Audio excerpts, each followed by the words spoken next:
Good evening, good evening, good evening. I hope all is well with everybody. Big shout outs to everybody in the social media world. Hope all is well.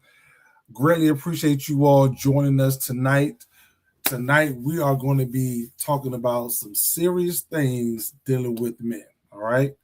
I want to give a special shout out to Words of Wisdom Counseling Services for bringing this phenomenal panel of men together to have this discussion about men. All right. So, a little bit about myself. My name is Dante Kendall. I'm a licensed professional counselor, certified integrative mental health professional. I've been in the mental health field for a little over 20 years. I currently own my own private practice located in Virginia Beach. Outside of that, I am also a husband of 20 years. I have three phenomenal children, come from the athletic background, and I look forward to answering these questions and building with these brothers tonight. Hello, I'm Patrick Sims. I am a certified mental health coach, counselor, and consultant. I've done 13 years in the Air Force. I deployed to Iraq and Afghanistan during the wartime. I have my military background, as you can see. I've also been ordained in 2015, and I'm here to bring a word to wisdom to the men out there.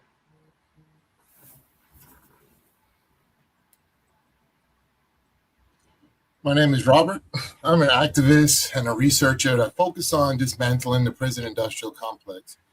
I currently work as a communications coordinator for a prison museum here in New York, where I focus on utilizing oral histories and historical analysts to tell the stories of incarceration in New York.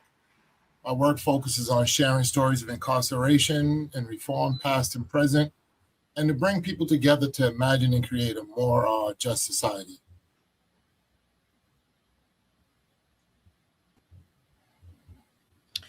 What's going on, everybody? My name is Dre Lavelle, former naval veteran, father, husband, uh, beautiful grandchildren. And one of the things that I love really helping with men and women that, dealing with their marriages, dealing with youth, involved in the youth ministry, as well as the men's ministry here in the Virginia area. I'm also a mentor and a trader, and I help others to learn how to invest in the financial markets or ways that they can become educated in the financial markets. How's everybody doing this? Doing great, man. Super excited about getting up here, having a great time with you fellas. A lot of people they got a ton of questions about, men and how we communicate, how well and how not so well that we communicate. So I'm looking forward to answering these questions with everybody. All right. Everybody ready? Oh, I'm ready. Absolutely. I'm excited. All right, cool. So, all right, fellas. So we're gonna just get right into it. So, the first question is, when did you first realize that being a man came with emotional expectations when you were never taught how to handle? So, for me, fellas, I looked at this question from a ton of different angles, but one of the things that really stuck out to me, I'm gonna go ahead and answer it first. One of the things that stuck out to me, fellas, was when I turned 18 and legally became a man by age. I noticed that folks really wasn't checking up on me no more. You know what I mean? And then as I got to age 19, I realized the folks that used to check up on me, it just started to get smaller and smaller. And that's when I realized, I said, okay, well, you know, when I turned 18 and, became a man by age, the expectation was for me to get out here and make sure I was able to, stand on my own 2 feet, you know, both physically, spiritually, emotionally, and financially, But for me, I was blessed to play college football, so I really didn't have a lot of money. You know what I mean? But I was able to, spend the next 4 years in college. But that really opened up my eyes to how males at that age are perceived when you turn 18. The thing was, when you turn 18, the expectation is you are supposed to be able to handle yourself, conduct yourself like a man. Your discipline has to be elevated. And these are some of the things that I really wasn't prepared for. All right. So I'm gonna do my best not to be long-winded with that question. And I'm gonna, pass that question to the rest of the panel in no particular order. Yeah, I can take it from there. When I discovered that expectations of emotions that I wasn't ever taught, it was I can say it was about two events. There's one event is when I got into a actual physical fight. I was 17 years old in my in the neighborhoods, kids being kids and acting rowdy. I got into a fight. The police were called, and the police officer said that my father said, "Hey, he's a minor, and these adult kids was fighting him." And he's like, "Well, it doesn't matter. He's 17. He'll be tried as an adult anyway." I was like, "Jeez." Like I didn't even get a chance to be old enough to smoke before, to be tried as an adult in an incident where it wasn't even my fault. And the second time I noticed that is I was working at a grocery store, and there's this man. He was like 37 years old, and he's a friend of mine or whatever. He's working, and he came in. He was stressed out about his daughter. His daughter was talking about running away from school. His daughter was 16. I was 22. And he was like, "Yeah, I'm stressed out because she's talking about running away. She's stressed out at school and stuff." And I was like, "Hey, man, just calm down. She's your daughter. If you just take a second and listen to the emotions that she's feeling, opposed to what she's actually saying, you can get, get your message off to her." And he's like, "Yeah, I knew I was going to calm down when I came into work and talk to you about what I was dealing with." And that taught me that it's no certain age where you hit that point and all of a sudden you're a man. He was 36 years old, asking advice from a 22-year-old that's not married, never had kids before, and it actually emotionally calmed him down just hearing some words of wisdom. So those are the two times that made me notice that, wow, being a man and controlling your emotions and having emotions or whatever is not necessarily something that's taught at a certain age. It's like, because there's 57-year-old people that's still acting like 17-year-olds. Facts. But yeah. No lies told right there, Mr. Patrick, man. Really appreciate that. I'm going to pass that question on to the remainder of the panel. Absolutely. I'll go ahead first. I think for me, I don't know if it was so much that I wasn't properly prepared for it, because fortunately I had the privilege of having both of my parents involved in life. I grew up with both of my parents in a household, married for some 40 years. But I think it was so much of me personally not being prepared. One of those things was when I first had my first child. I can honestly say that I played in the sand when it came to women, females at the time, and I did not seriously consider, hey, what it would be like if I have a child with a woman and I wasn't married to her. I didn't have a strong relationship with her, and the emotional connection that we had, it just really wasn't what it should have been for somebody that's having a child with someone. And it led me down an incredible road that I can often imagine the road that it led my child's mother down. But my level of maturity was nowhere near what it needed to be. Um, and it caused a lot of strife, financial, it was hardships, but it forced me to grow up fast. Because what I knew was at the age of 22 is when I had my child, I had to get a job that was a proper job. I had to get myself on track. I had to make sure that my responsibility was taken care of. I made make sure that the bills was taken care of. And though we didn't, me and my child's mother, we no longer continued the relationship, but we was able throughout the years to maintain a relationship. Now my daughter's 27 years old right now, actually living here with me. But it was that was when I first understood that I have to be a real man. And I really didn't understand fully what that meant. I heard about it. My father taught me. I saw what it looked like. So I had to learn how to draw on the experiences of what he did. And my father always said something like this: "Son, you never know what it is to be me until you walk inside my shoes." And me and my father used to butt heads when I was young.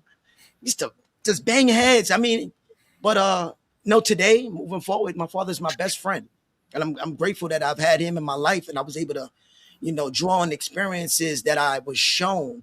But emotionally, I wasn't prepared. Mentally, I may have been guided. Oh no, no, emotionally I would. Mentally, I was guided, but emotionally and mentally, as a 22-year-old, my brain wasn't developed enough. I was still so immature that I really didn't even know myself at that age. And of course, many of us, we all grown men here, right?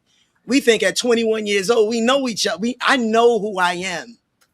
Um, I'm 50 years old now. I can honestly say that no, I did not know who I was. I was becoming who I needed to become at that phase. I was no longer a child, a student in high school. I was in adulthood, and that forced me to really grow up. And it was an interesting road. But yeah, that's not to go any further, but yeah, that's what it was for me. How about Nah, you, Pat? How about you, Rob? For me, I think it was probably the first time I had to be strong for someone else. I never knew what it meant because no one ever showed me to look for that strength within inside me. So I was kind of just doing what I wanted to do at a young age and living real loose, and that caused me a lot of problems. And to be strong for someone else, I always see that as I committed a crime at a very young age, and it cost me to lose a large portion of my life. But if I would have been strong and focused mentally and emotionally, I wouldn't have had those problems. But I just allowed myself to not be strong for other people, like my family or the community, my neighbors. I just let myself be something other.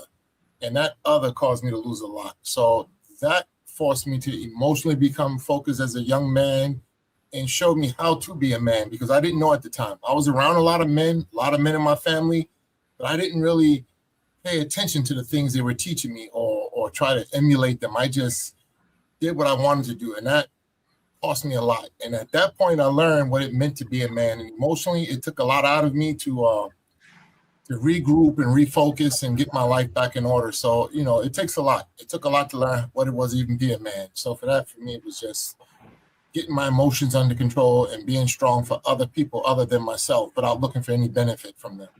Mm. absolutely. That was powerful right there, Mr. Robert. Greatly appreciate that. So even with that, fellas, like, I want to ask y'all this. Like, what are some signs that a man is struggling emotionally that people often miss because he's still functioning? So I'm gonna take a crack at it first. So for me, as a therapist, working with guys who fit this criteria, I see a lot of guys who engage in risky behaviors. A lot of guys start to increase smoking, definitely increase drinking, and increase isolation. Those are some of the main characteristics that I see. When the brothers, they're really not showing the symptoms, but they're still functioning. You know what I mean? So definitely want to just jump in to say that. But let me pass it to Mr. Patrick. What do you think about that? Yeah, I've seen it when they're not. It's more like the anger that comes out of them. They're quick to anger. They're undisciplined with their emotions, so to speak. Because a man that's undisciplined with his emotions tends to turn to violence. Because that's the peak that a man would do, would be physical violence. So they getting into fights, arguing, swearing extremely a lot, very disrespectful, not honoring things that normal people would honor, whether it be your elders or there's a lady in the room, maybe you shouldn't be swearing so much. You see it when you see lack of discipline. At least that's what I've seen. Because the emotions of a man, it when it turns chaotic, it gets crazy, and then that emotion tends to be pushed and suppressed. And then when it becomes suppressed, it becomes unprocessed. And unprocessed pain produces self sabotaging behavior. And everything needs to be processed, especially emotions. Absolutely. No last toes. So yeah, that was, that question was so powerful, man. I'm gonna go ahead on and repeat that. So what are some signs that a man is struggling emotionally that people often miss because he's still functioning? Who we going? Who wants to take a crack at it? I got it. You Okay. got Go ahead. all right. All right. So I think some of the signs that are shown um you-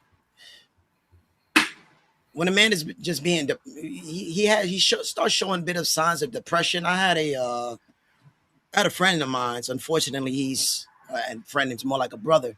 He's no longer here right now. And one of the things that he had an issue with, he struggled with depression.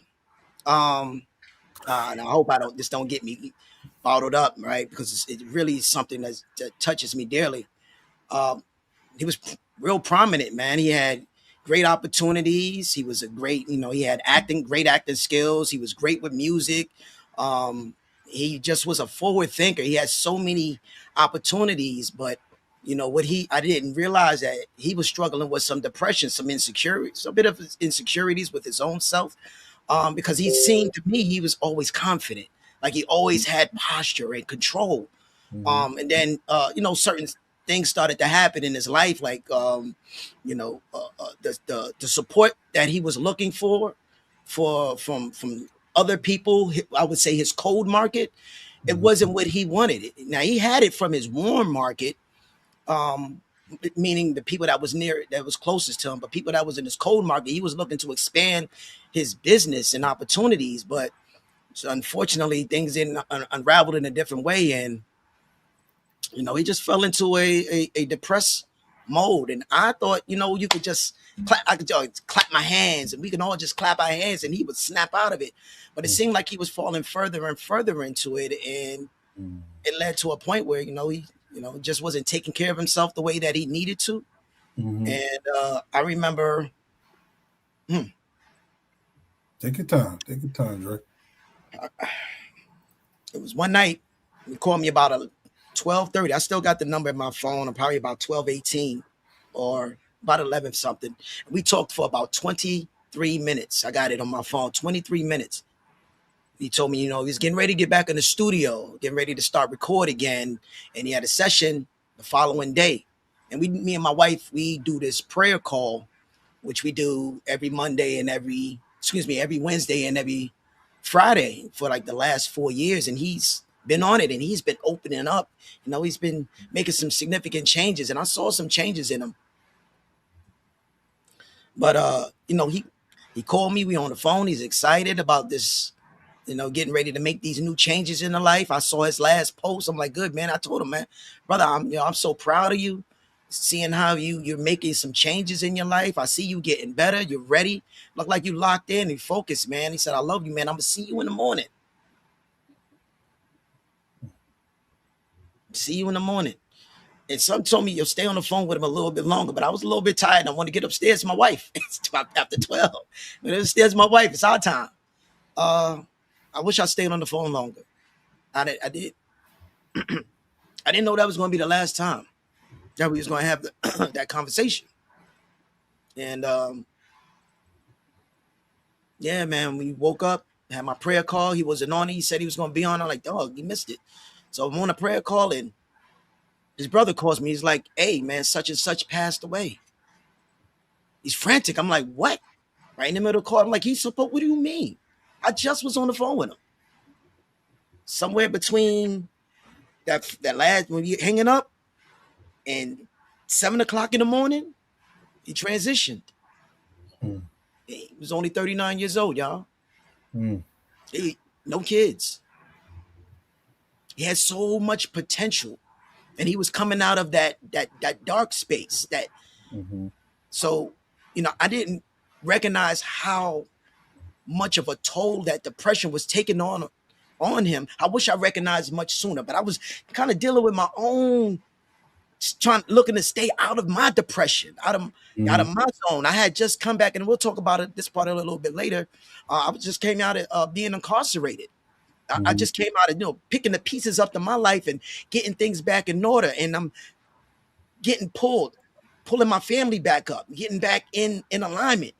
And it really took a toll on me. But man, when he transitioned, man, I would cut his hair and, hey, brother, your hair's, man, you got your beard's all crazy, your hair's low.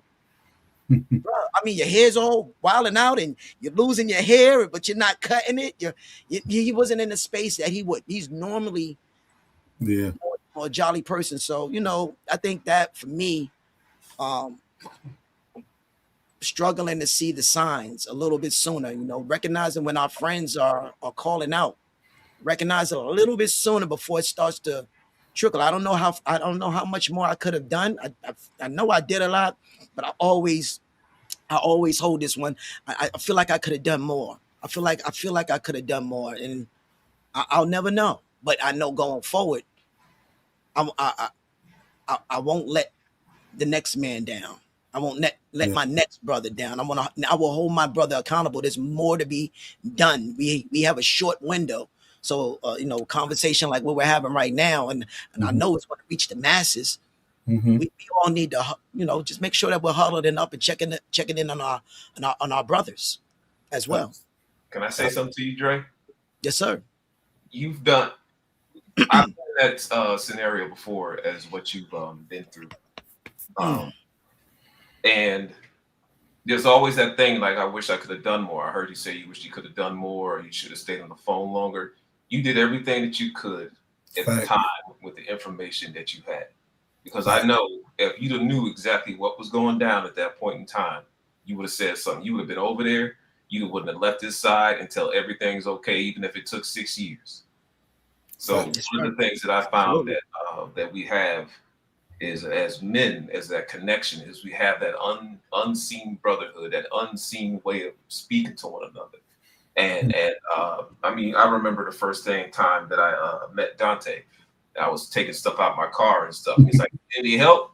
I was like, "I have no problem asking for help." And that's one of the things as men that we don't do. We don't ask for help. We don't say, "Hey, I need some help with this." We don't say, "Hey, this is what's going on." So when tragedy hits, when something happens hard, we tend to forget that connection that we have as men. Because when Dante asked me for that help, or did I need help, he actually meant it. He actually helped me, And if I'd have never said nothing, I would have never got it. And that's that connection, that manhood, because all of us knows what it's like when the chips are your chips are down, you're back against the wall, and you feel like you have nobody. Mm-hmm. But when you actually do open up your mouth and say something, then you realize you have everybody. Yeah. Big fact. I'm gonna jump in right quick before Mr. Robert go. So to kind of piggyback off what you were saying, Dre. So I had a similar situation like that. One of my brothers. I'm not sure what part of Virginia he was in, but I was calling one of my brothers and one of my homeboys. He wasn't picking up. Normally he'll respond to a text, but he wasn't responding to a text or nothing. So about a week went by. And I called him again. He didn't pick up. Shot him a text. He didn't respond. So I sent him a text.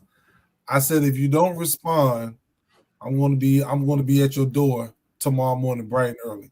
Tell your wife I apologize in advance. Wow. And sure enough, I was at his house probably about 10 o'clock. I got up early in the morning, got in the car, and just drove up there. And I texted him when I got there, he didn't respond. So I want you to know, I started knocking on the door. Nobody came. Then I started banging on the door like I was the police. So he came to the door like, "Yo, who that banging on my door?" And so when he saw it was me, we just embraced, and he was like, "Man, I'm glad you." He said, "I know this was out of your way, but I'm really glad you came here." We talked for about 8 hours. Wow. I don't know what would have happened. You know what I'm saying? But I always encourage our brothers to the fellas to reach out to your homeboys. You know what I mean? Reach out, because you don't know, like Patrick. I never met Patrick a day in my life. I just saw my man out there. He had a whole lot of stuff to carry into the place. I say, "You need some help?" He was like, "Yeah, cool." Grabbed it, took it in there, and just helped him out. You know what I mean? So I'm going to pass it to you, Mr. Robert. Oh, wow. If you want to jump in on it. Yeah, thanks everybody for sharing. That was very impactful. For me, it was always a struggle emotionally to see if people were struggling. I never knew how to find out if I was struggling, because I was always afraid to be vulnerable, to reach out to help.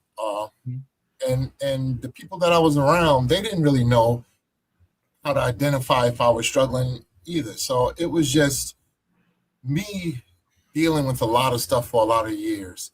And it just built up to a point where I knew I had to change. And that's when I started looking at, just who I was and what I wanted to be, because I had so much anger in me for a while that I was just ready to hurt anybody that came my way that I didn't like. And I knew that wasn't right. And I was dealing with that emotions, but I was still functioning. I was able to do the things that I had to do, but I was messed up in my head. And then I just started, I just knew that people looked at you, you're black, so you're angry, you're violent, you're just, you're just this. So that was the stereotypes that I had to deal with. And then, I'm a big black guy, so you're not supposed to be vulnerable. So people didn't look at me as being a person that was dealing with anything. So they just looked at me like, oh, he's all right. But I kept dealing with stuff, and it kept festering till it got to a point where I said, you know what? Let me get away from people for a while to let me process things. And then I started focusing on being more intentional about the things I did or didn't do, and becoming very mindful with things. And that helped me focus on other people outside of myself and be able to help other people.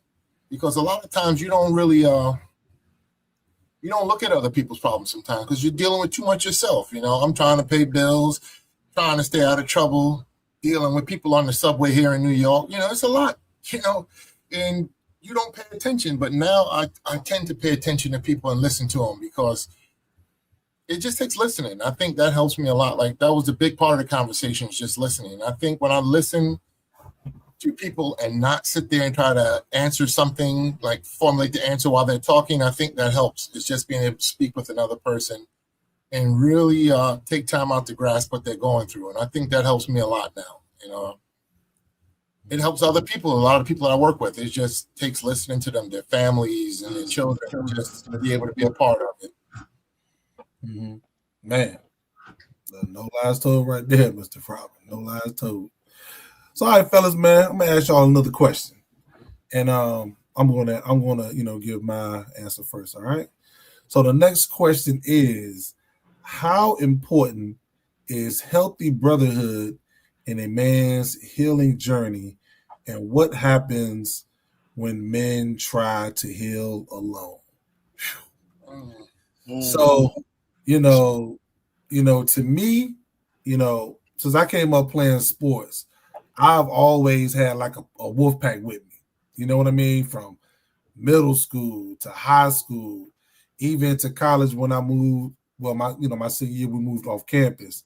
Even from when I played ball overseas, I always had some form of wolf pack. So the brother, to me, even though I had an older brother, we was like 2 years apart.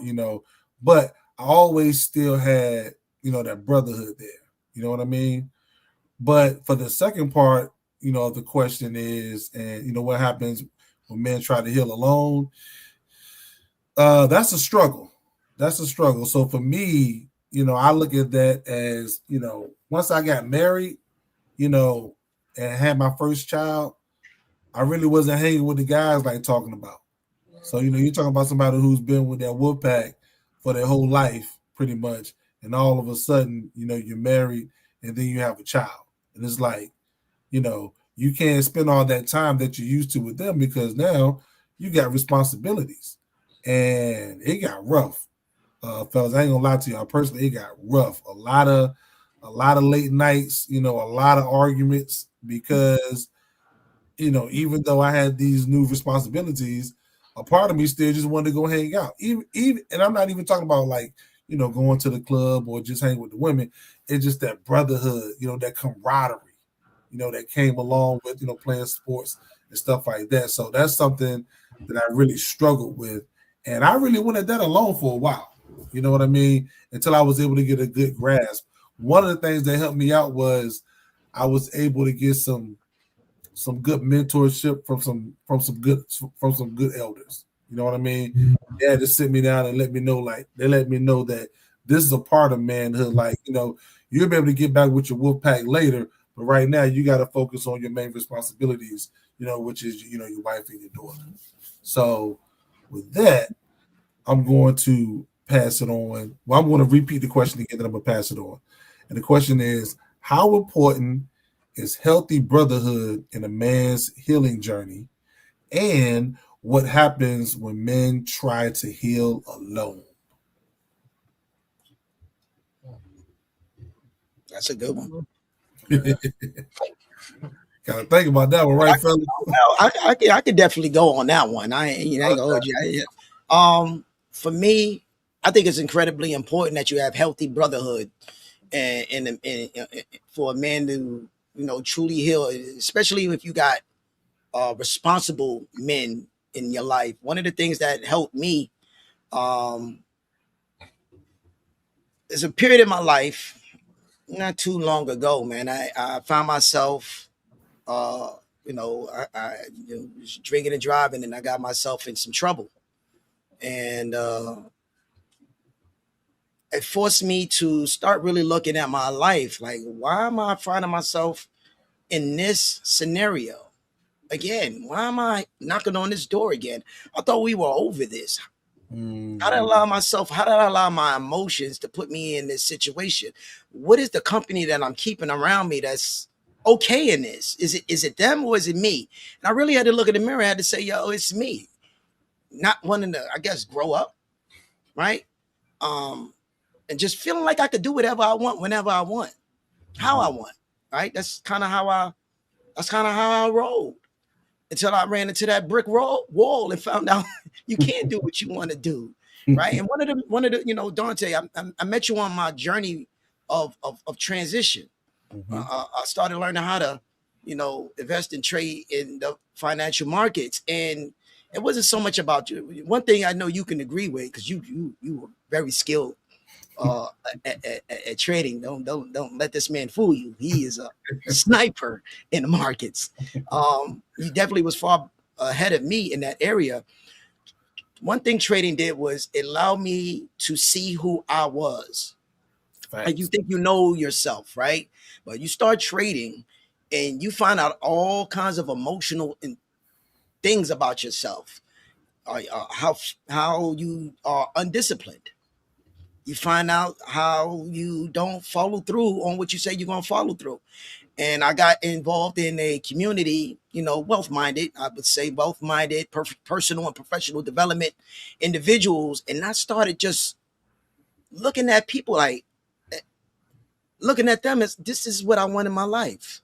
I want that stability. I want that professionalism. I want my children to be proud of who I am, not just of what I've done. Yes, I served in the military.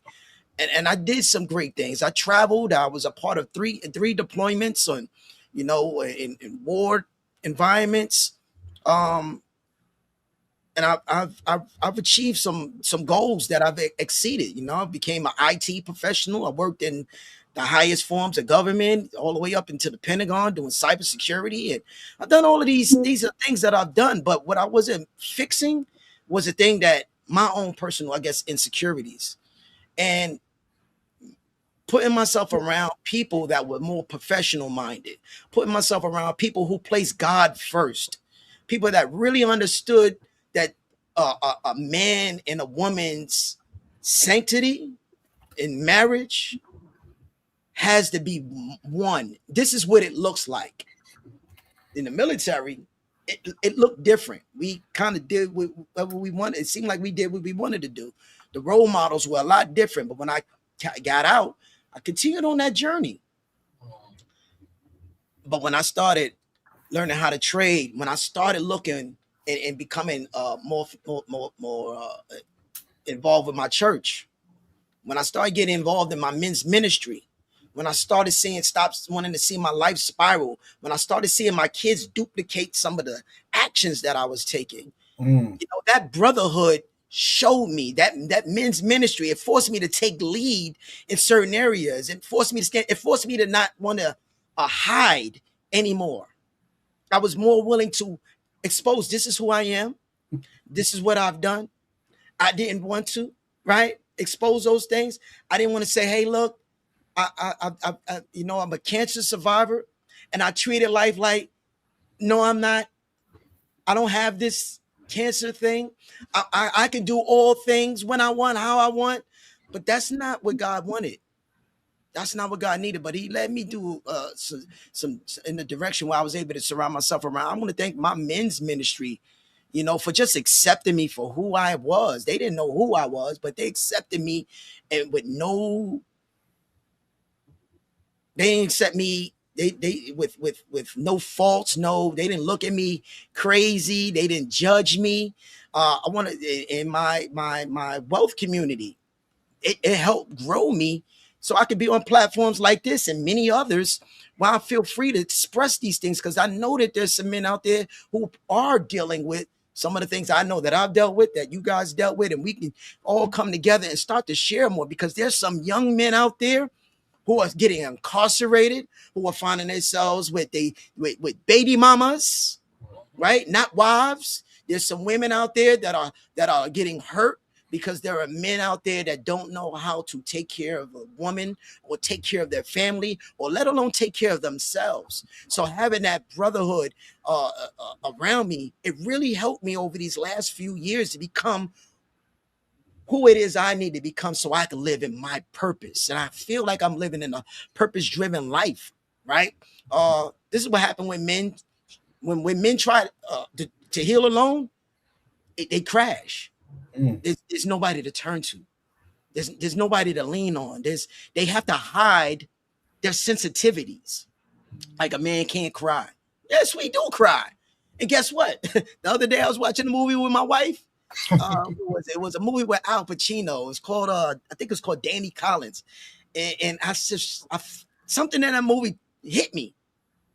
Somebody was dealing with cancer or something like that, and it hit me. And I'm in the crying. My wife turns and wipe my eyes. I'm like, all right, man, I'm just gonna let it roll, right? But that's fine. I don't mind my wife seeing me cry, but she knows I'm a man.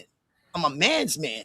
And crying or showing my emotions or expressing myself to her in that manner, it doesn't take anything away from who I am or what I am. And I do it in front of my children. My father has cried to me before, and he's a manly man, right? So, I'll give pause there, but it takes a village sometimes to become who it is that you need to become. And I firmly believe if you keep God at the forefront of in the center of your life, you really can't fail. Because even when you're going through, He'll be with you on that journey. Mm-hmm. Talk to me. Big facts. Yeah. You mentioned something about the military. With brotherhood, I believe the brotherhood actually is what holds the military together, because I can remember being in the worst locations in the world, 100-degree weather, but I had the most fun in my entire life because of the group of people that I was with.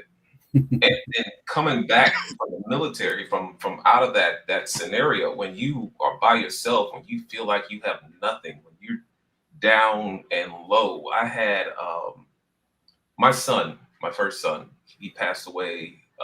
He was still, and that was when I was going through becoming ordained in the church, and I couldn't have got through that by myself. And it was the church, it was the brotherhood, it was the group of people that was going through the classes with me that helped me guide through. Because when I wasn't looking out for myself, they was looking out for me. And that loneliness, when you're trying to go through that healing, it always came in the middle of the night when nobody was there, when you can't sleep, when you can't, it's just you and your thoughts. That's it. And first thing that I would think to do is I would call somebody. I would call a friend or something like that. And this guy, he's a good friend of mine. He's more like family. I would call him and he like, it doesn't even matter if you call me and talk.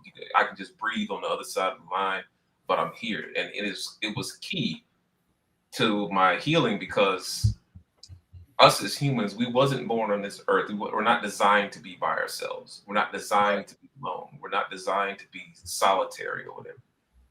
But so to heal mentally, to heal even if there's nothing being said or whatever, as long as you're there with somebody, whatever, that helps out. It reminds me of the story in the Army, they say there's this private and he's dug himself in this pit and he's like, I'm stuck in here, I can't get out. And then his first sergeant comes by and says, hey, you stuck in there? He's like, yeah, I'm stuck, I can't get out.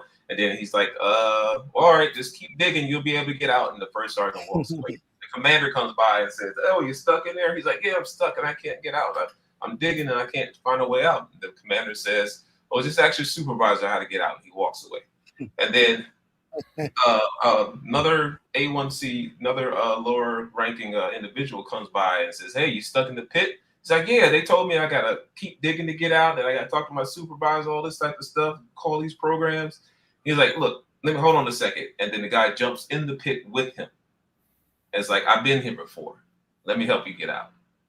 And then that way they figured out how to get out because they were together. It was that brotherhood that helped them get out together. And that's what I feel that brotherhood, whenever it's with me, jump in the pit with me. Don't just tell me where to go. Don't just tell me what to do. I know all this stuff like that. But sometimes it takes somebody to remind you who you are as a person, all the things that you conquered, all the things that you've done, that manhood, that sense of humanity needs to be there to help you get out. And that's what I see as the brotherhood. It's like that pureness of what a human is supposed to be to another person. Wow. Mm-hmm. Pretty powerful. Wow. I think that's what it is for me, is always say, I know I can't heal alone. Because every time I try to do things alone, I just get depressed. And then I get this point where I figure out, like, does life matter? And then I knew that wasn't right. I would just always get heavily depressed when I try to deal with problems alone. But then I have friends that are great friends. I have a lot. It's maybe about 6 or 7 good brothers that I can always call, that are always there. And even when I don't know that something's going on, they can recognize it. So I know that they are genuine when they reach out to help me. It's not that they're there to say, oh, I did this for you, or I did that for you. It's just they're there, and that matters. And it's got to a point where I'm able to be there for them as well and understand and identify things that they're going through and help them through difficult times. I didn't know that was possible at one point, but now I know that it is, and it's a good thing to have people that you can count on and really care about helping you and making sure that you do good. And I really like it, because I'm tired of being alone, tired of focusing on mental health issues on my own. And it's good to have somebody there to help you through the storm. Mm-hmm. Yes, sir. Thanks. Absolutely. So, fellas, we'll go ahead and pivot to the next question right quick. So, the next question is, how has faith, we already talked about it now, so how has faith helped your mental health, and where have you seen faith? So I want to be short-winded with this one because I want you all to go heavy on this one, all right? So for me, when it comes to how faith helped my mental health, so faith provided me with principles, morals and principles. And those morals and principles, help guide my life. And not only that, but as I got older, I became friends with other folks who walk by different faiths. And they taught me new morals and principles. And I was able to take those on, just add those to my tool belt to just help me to become a better man. You know what I'm saying? So I'm gonna keep my answers short because I want you all to I'm gonna pass this on to the fellas. Can you repeat the question real quick? Absolutely. How has faith helped your mental health, and where have you seen faith? Yeah, where have you seen faith? I'm sorry. How has faith helped your mental health, and where have you seen faith communities sometimes struggle to address men's emotional pain? Okay, I can chime in on that. The first thing that pops into my mind when you mention faith is, let's say, faith without works is dead. Mm-hmm. And to me, that meaning meant that you can have faith in something, but if you're not doing something about it, then the faith is pointless. And with my mental health, I learned that if you do not work your mental health, then what you're doing is you're just reading the situation. And then I developed this thing that I always sum up with, and this I said everything is when there's a problem, there's three parts of the problem. There's the problem itself, there's a human emotion that follows after that, and then there's the solution. And then most people, they get the problem part, and then they get stuck in that human emotion things that follow, and they never take that last step into the solution because of whatever reason. It just repeats and goes back into the actual problem. It just constantly makes that big cycle. And so I wrote a book called The Cure for Mental Illness, and the ingredients in that says you have to have awareness, you have to have good perception, you have to have understanding, you have to have support. But lastly, and the most important thing in that whole aspect is you have to take that leap of faith. And it doesn't mean that you have to like have a certain religion that you need or whatever, but you have to take that first step on faith that you're actually going in the right direction, because all that stuff that you learn, all the things that you have, you will not, it means nothing if you don't take that first step. It means nothing if you don't take that leap of faith to get there or whatever. I'm a Christian, and I've been taught. I've studied other religions, stuff like that, and all that type of stuff. But the one that mostly aligns with me and my faith is Christianity. And faith also helped me with dealing with the death of my son, dealing with the war that I was attached to and stuff. When I understood the process and how things worked, it helped me be able to organize my mind in a way that I can see things, in a way that I can understand things or whatever. Like, okay, I understand this. Because when my son passed away, and I said that and I came back to church like the following Sunday, and most people said, "What are you doing here?" Like, wow, I'm surprised you're here.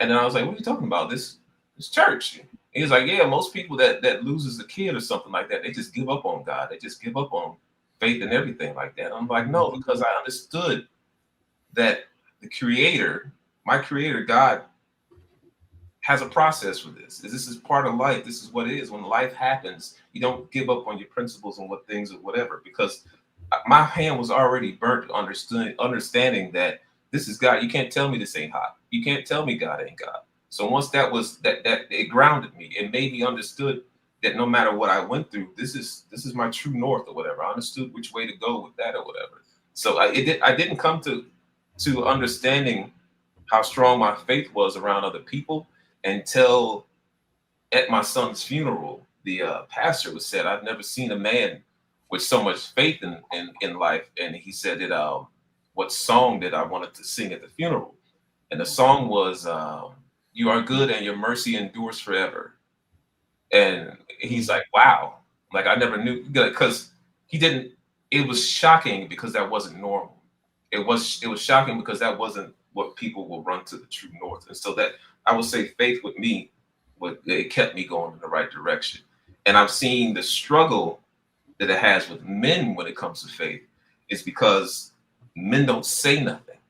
Like you can schedule an event and you can say, "Hey, we're all going to Cancun, Mexico, and it's $2 for every man. $2. All you got to do is pay $2 3 weeks in advance. Let us know if you want to register a month in advance." You would get nobody saying anything. But the day before that event, you would find $2 coming out of everywhere. You find like 500 men showing up because we don't say nothing. We're not actively going in and stuff like that. And I don't know whether it's fear or whatever, but I noticed that's one of the part of the struggles of getting men to do something, is because we usually don't come out because we have our own struggles that we're dealing with.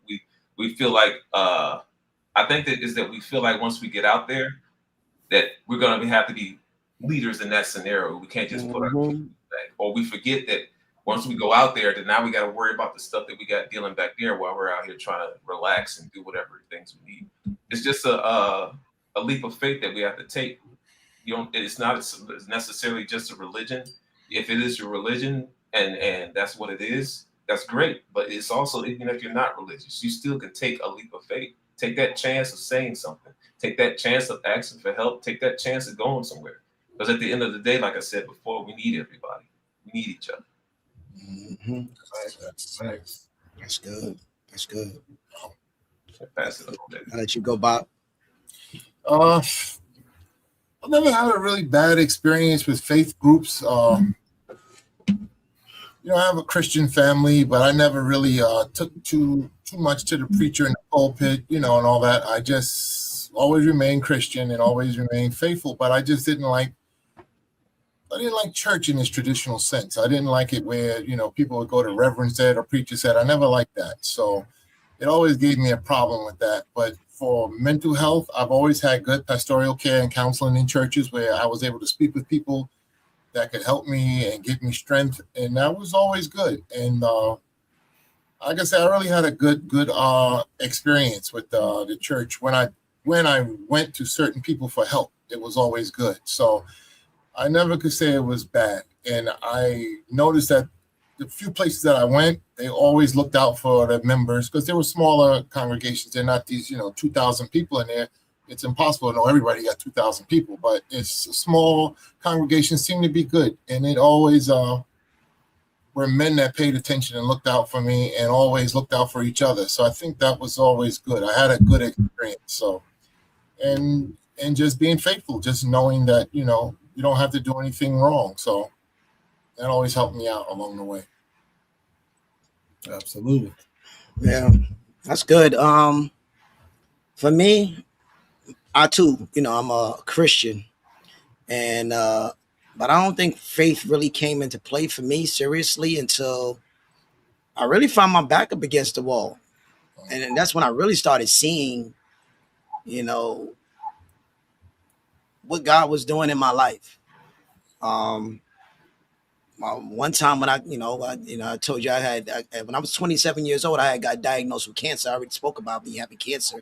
Fortunately, I was in the military, and it wasn't until a couple years later that I said, you know what, I was fortunate that I went into the military at the time I did. I was 24 years old when I joined the military, and this is where once I start to understand like who God is in my adult life, and why is it even important to develop the relationship with Him and to strengthen my faith when I found myself in the darkest moments of my life, or just a dark moment in my life, or at a crossroads in life. At 24 years old, I decided to go to the military because one, I already told you guys I had a child and I needed to not do a couple of things that I was doing at that time. I'm young uh, city, Bronx and New York resident, and I don't think I was doing all the right things. I was doing some of the right things, but I definitely wasn't doing anything that was going to bring the stability that I needed for my life. So I decided to go to the military at 24. At 27, I get diagnosed with cancer. Mind you, the problem that I was dealing with, that I didn't even know that I was dealing with, that caused me to go to the doctor and get checked out. Hey, look, these instances are happening one too many times. I don't know what it is. I was having those issues when I was like 20 years old and 19 years old. I just wasn't saying anything about it. I'm not going to go into exactly what it was, but I didn't think nothing of it. I didn't know I was having these problems, or I didn't know that the problem was much deeper than what I was going through. And here's where faith comes in a little bit later. Had I not gone in, if I would have listened to all my friends, if I would have told all my friends, hey, my big bright idea, my big bright next goal is I'm gonna go to the military. We don't do that where I'm at. That's not what we really do. We get it how we get it. We get it up. We get it. We can go beat our feet and go get a regular job, and then we can go do the other thing to make some money. Mm-hmm.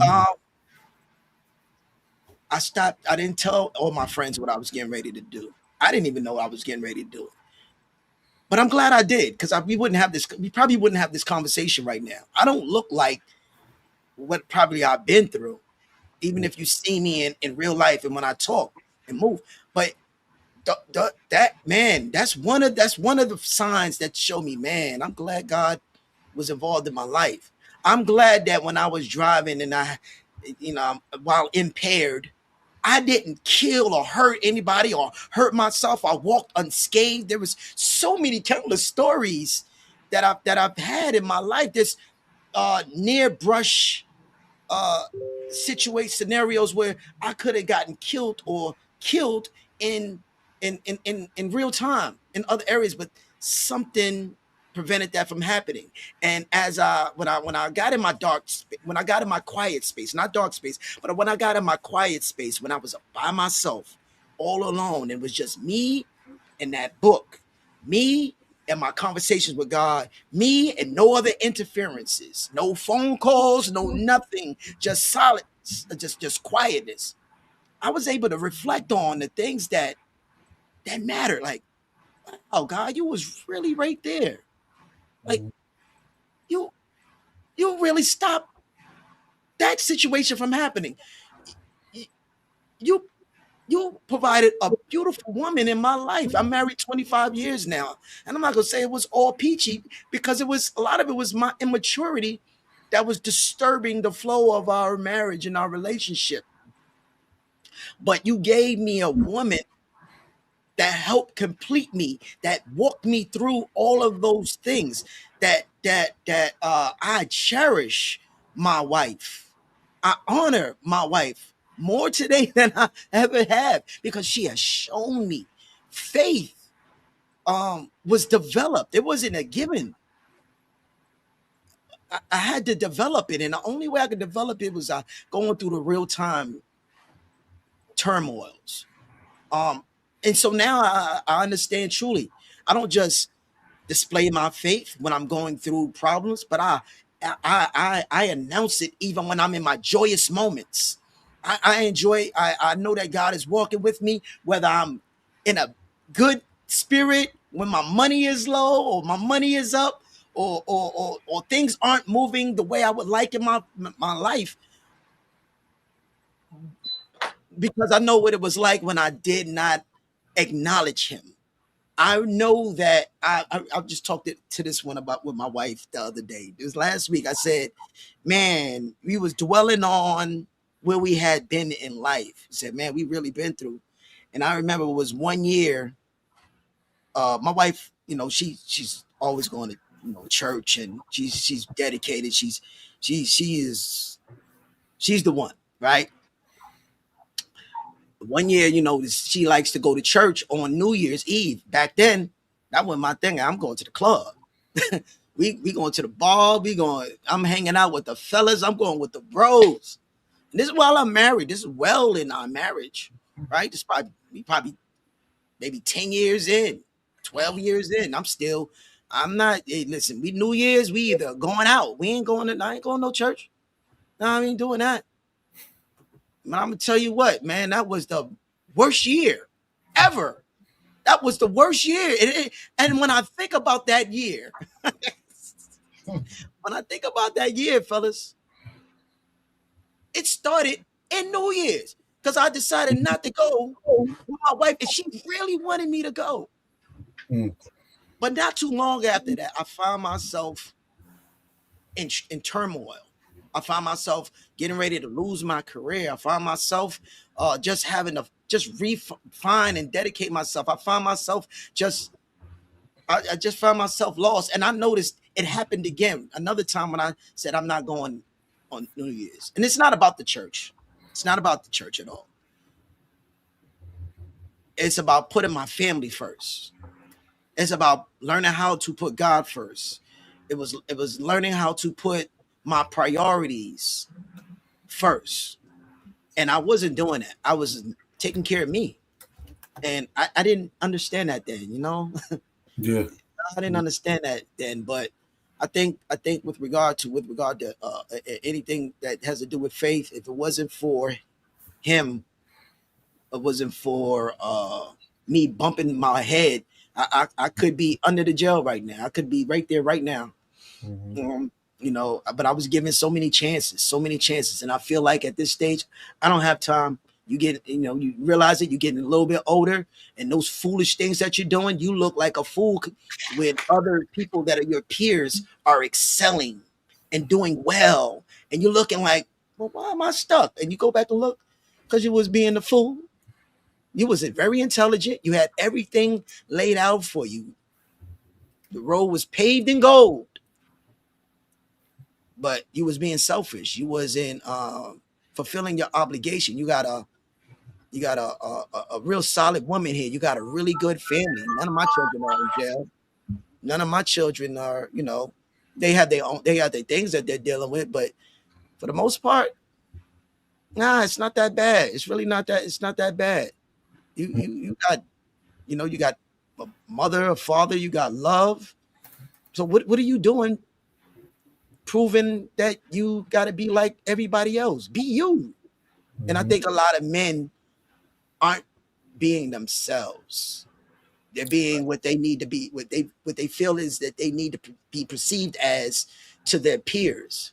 Just be who you need to be. And that's how I feel about it, man. But I think I had a really good journey. Thank God that I was able to walk through. So Facts.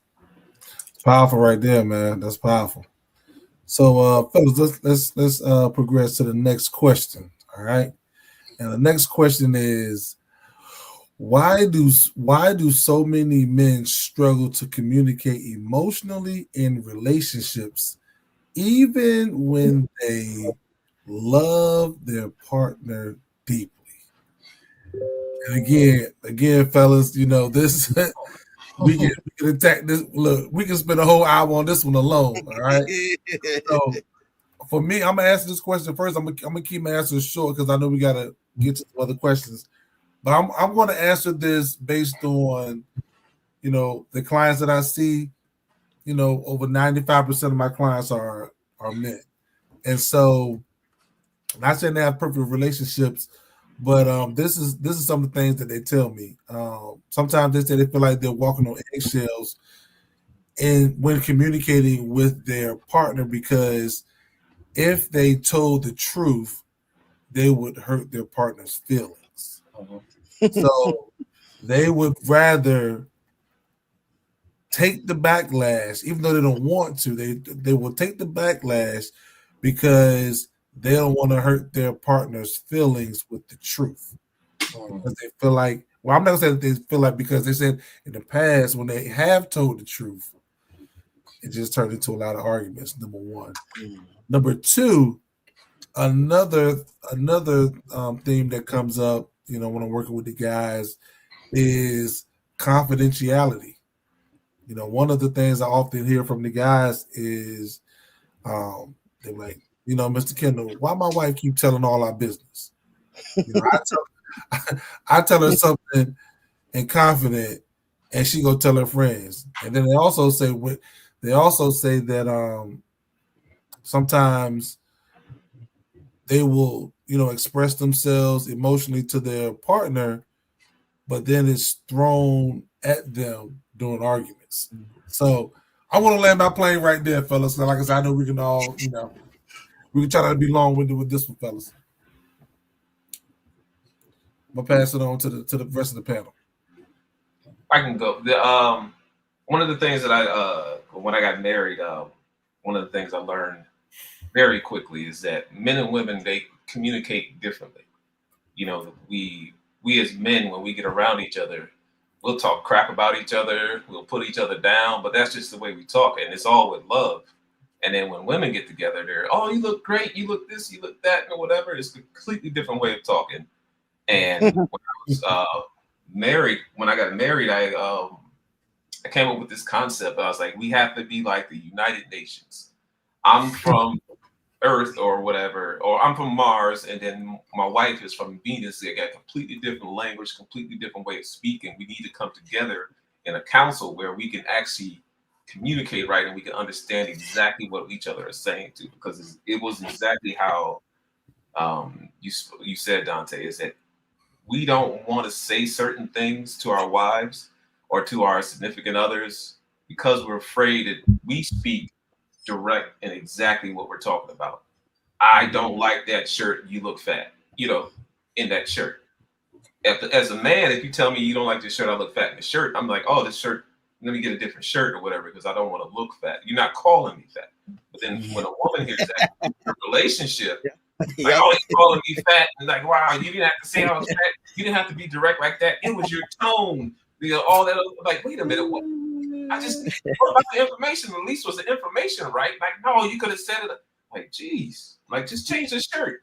But you learn that it's different when the way that somebody else hears exactly what you're saying, because in your mind and everything, you're saying it right into your head. You got your intentions right and everything. But all that is great, but it also matters how somebody else catches the ball.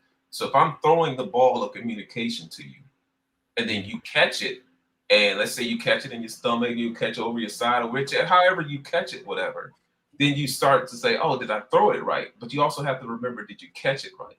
That means Wow. that two people think differently or whatever. You can throw the ball perfect the way you think it's supposed to go, but just because you threw it perfect doesn't mean the other person caught it the way it's supposed to be caught. And that's where you have to have that mutual understanding, that sense of humility in the way that you speak, because you're like, oh, maybe I spoke wrong, or maybe I said it, and let me rephrase it, or whatever. And the same thing when you hear it, or whatever, like, hey, maybe I didn't hear it right. Can you? Because it sounded like you were saying X, Y, Z, not this, or whatever. And it just, you have to be humble with that. And what we do as men, we tend to try to protect the ones that we love, because it's in our nature to protect that. So when it comes to our significant other, we try to protect them, because if we say certain things, we know that it can be pretty brutal, whatever. And also, the other aspect is that we're afraid that it'll be used against us. Yeah. We're afraid that it'll be brought up later in a different discussion that has nothing to do about it, whatever. And then Mm-hmm. that comes with this little sense of brokenness within between the argument of the discipline of the discipline of how each other we have to communicate with each other, that confidentiality. Because as men, we don't usually have too many people we can trust with our deepest, darkest secrets or whatever. And usually you have that with your significant other. Even then, we're still doing it with kids' gloves because we don't fully know, because we're not taught to open up. We're not taught to say everything that you need to say. So when it comes into a marriage or into a connection like that, you have to have the meeting of council. You have to have that UN nation that comes together. And once a week, we're going to have a family meeting so we can communicate this way. You set it up. Hey, this might hurt you, but that shirt makes you look fat. I'm not trying to hurt you, but you want to change the shirt. And then that understand that, hey, I understood you did your best. Hurt my feelings though, but I'm gonna change Mm-hmm. the shirt. That sense right there. That's what I call a healthy emotional balance within the marriage or whatever. If you can do that, your marriage and your communication goes a long way, because the basis of most relationships, us as humans, is communication. And remember, 85% communication is nonverbal.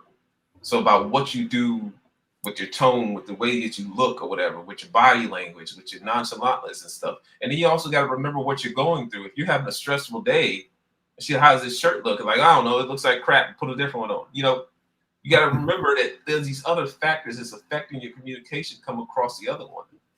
But that's when you have to have that love of understanding for one another, giving each other grace, to give each other humility with between each other, to basically connect that gap, that bridge that gap too. Because it's different too when you talk from your spouse to your children. Like, you can't tell your kids each. Say you got 3 kids, you can't speak to them all the same way, because all of them have different brains. All of them got different ways of understanding.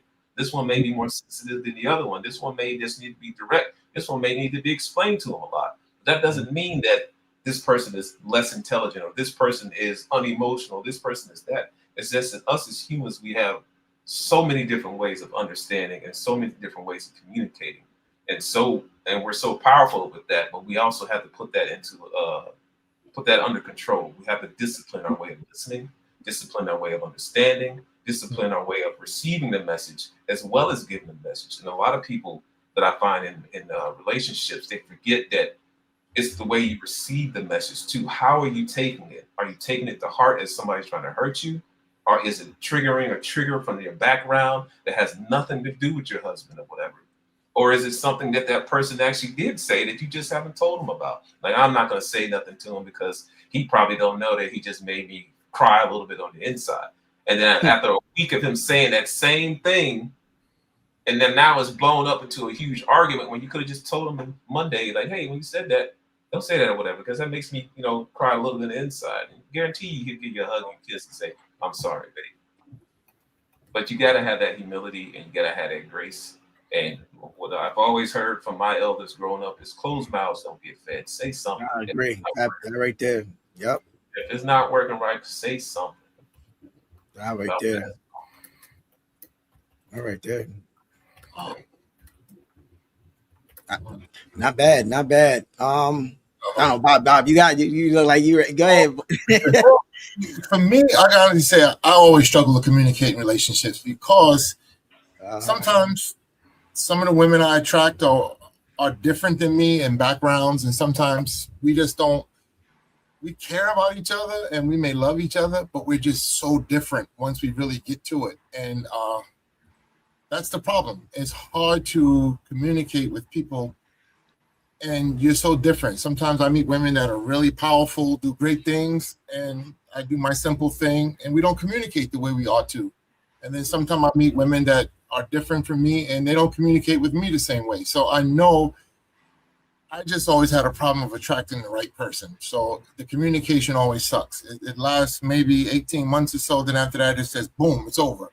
And so I just have to focus on really, I don't want to say somebody I'm compatible with because it doesn't make sense, but just getting that right person and it just works, you know? And that's what I'm looking for. Once it works, then I just know I'm good, you know, because I don't like to have anyone stressed out dealing with me, and I don't want to be stressed out dealing with anybody. That part of my life is over. I just want to move forward and do the right things, but it's hard. For me, communicating is hard, and sometimes I just say things wrong. They just come out so wrong, and then, like you said, they throw it back at you. And I said it, so I got to live with it. But you know, now I've learned, you know, just don't say things. And when I don't say things, that's the bad part about communicating. I just hold it in, which we talked about earlier. Just keep trying to heal on your own, holding stuff in. And when I do that, the relationship goes nowhere again. So I just, you know, I have to learn to communicate better. That's one of my biggest. So I know I got to work on that. Yeah. Powerful. You know, no, gentlemen, I believe that I think most men, when they enter into a relationship with their significant other, a lot of them come in there with baggage. They come in there damaged, and sometimes, you know, the significant other does too. You're like, there's a reason why we're not supposed to be, you know, soul tying and, you know, getting involved with so many other relationships, um, especially intimately. Because a lot of times what we do is when we meet them, we, you know, within a month, we done became sexually connected, and sometimes it goes away. And now we build up we built up this fortress in ourselves. Now I don't feel like I need to communicate this way to her, or I don't need to communicate this way to him. I have community. I'd rather talk to my friends about my problems. I'd rather talk to my mother about this problem, or my father. I'd rather go to somebody else other than to the source of you of who you need to, which is your partner. Um, and this is why we got to be careful of who we get ourselves involved with. You know, when you start, like I say, when you start becoming intimate with another with a person, and then you start having children with that person, and you haven't even gone down the road and start this to solidify you're going to get married with this person. You didn't, you know, you didn't court them. You didn't ask the questions. You didn't, you know, you had the butterfly effect. When I say the butterfly effect, I mean you felt butterflies when you first got together. It was warm and fuzzy, and you developed some kind of love with each other. But then somewhere along the line, y'all stopped communicating. Something changed, or even if y'all do get married, right? But you came into the relationship broken. Your heart got peeled back. I know I was in a relationship with years ago with this young lady, and I was what 17, 18 years old, and you know, I thought I was in love, right? You know, we did all the things that young people did, and you know, we became a little distant with one another. She started dating one of my friends, my guy. And then, man, the way I felt, I didn't expect me to feel that way. I felt like everybody needs to get this. feel this. I'm not falling in love with nobody. I'm just wham, bam, thank you, man. Baggage developed. Emotional intelligence not ready. That's why you gotta be careful where you lay your piece, fellas. Right? And Mhm. it led down a road where I just felt like I was treating women however I wanted to treat them. Right? It was about me. If I give too much of my feelings and my emotions, then she's gonna take advantage of me. She's gonna sleep with my friend. She's going that's that, and I see them. And that part hurt. Do you But think? I'm sorry, Dre. Do you think that you felt safe with your emotions being around women like that? at that time I did. I, at that time I did feel safe when I was in that relationship.